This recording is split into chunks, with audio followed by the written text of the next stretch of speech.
The mining boom has been good for some Australians, but many Australians are missing out. This is about ensuring all Australians benefit from the mining boom through the creation of jobs and training opportunities. The CFMEU fights hard in our workplaces to get a better deal for our members, but we have to also fight hard to make our governments make laws that help workers. We need to fight as construction and manufacturing jobs are being destroyed by the high dollar and cheap imports. Companies are not training our young people or workers who could fill these jobs. Many Australians can't get a start on a mining construction project. Governments won't regulate to make sure that Australian products get used on Australian projects. Temporary overseas workers on 457 visas and backpackers on working holiday visas are being used by bosses to drive down wages and conditions. Mining companies refuse to invest in social infrastructure in mining communities. These are our resources, our jobs and our future. Let's make the boom work for all Australians.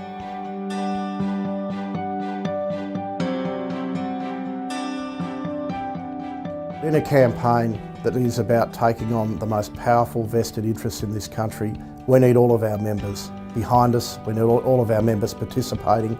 We think that together we can make a difference in this country. We can say to the powerful, to the privileged in this country, the campaign is called Let's Spread It Round.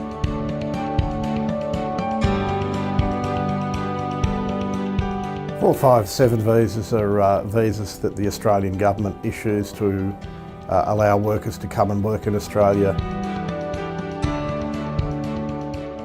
They're visas that were introduced because employers were saying that there were skill shortages in Australia, and that's what they are supposed to have been used for. But we're also seeing employers rort the system.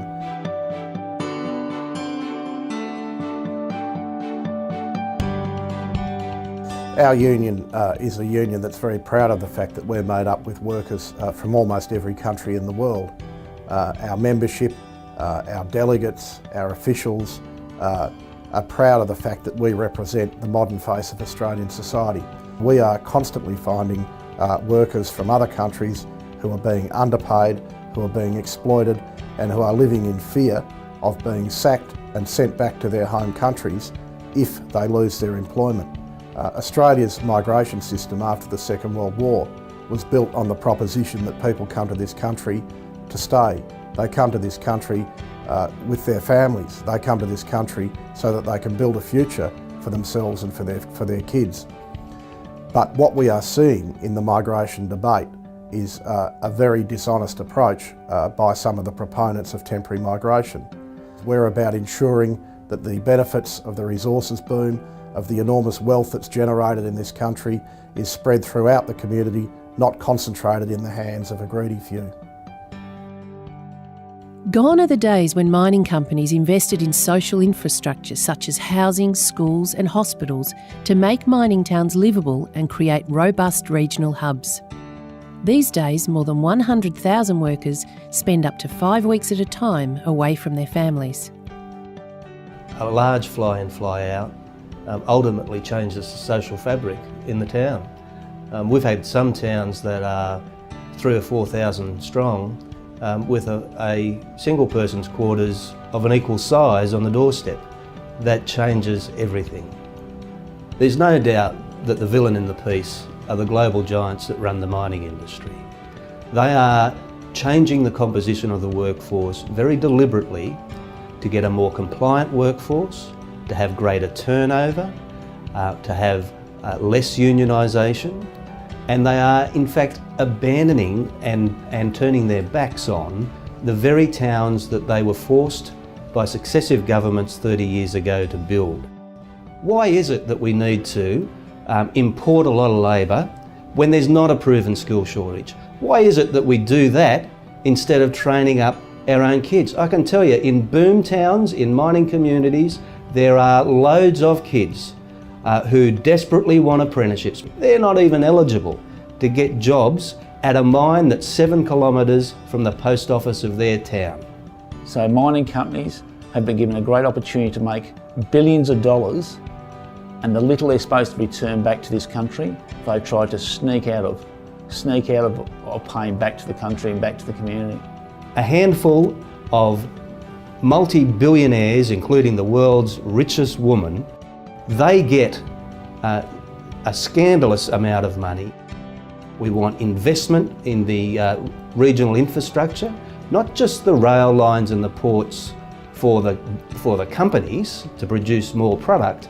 We want better roads to save lives because they're under strain. The resources are owned by the community, they're owned by this country.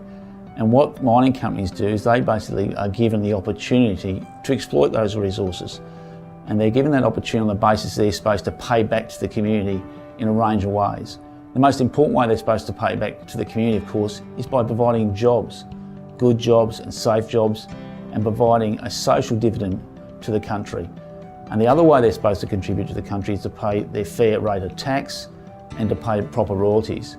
And we've had a situation in this country where the mining companies have been able to make unbelievable super profits and haven't made the appropriate contributions back when it comes to tax, and nor have they made the appropriate contribution back to the community when it comes to jobs or community. This campaign will continue throughout this year, and for as long as it takes, whatever it takes, whoever's in government will keep fighting. We need to level the playing field so the manufacturing sector can be given a chance to survive the harsh economic conditions it's currently facing. Unless this happens, when the mining boom ends, we'll be left with nothing to show for the boom except empty mines and closed factories. So in this country, we have to fight every day, every week, every year to ensure that we have a manufacturing industry. We have to fight for every job, every investment dollar. What we want in this country is to have a robust, diverse economy. We don't want to be a country reliant on one or two sectors, one or two industries. Governments need to support our manufacturing industry, just like other governments support theirs. We want to see the situation where we have large companies buying Australian goods. Again, the mining industry should be leading the way because they are developing their interests on our minerals. So when they buy steel, when they buy portable buildings for their campsites, etc., they should be looking at buying Australian.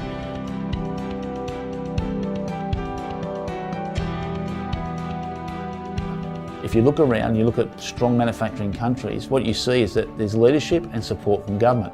I think most Australians would think that if they got a birth certificate or an Australian passport, or if they became an Australian citizen, they got a citizen papers, that they actually would be printed on Australian-made paper.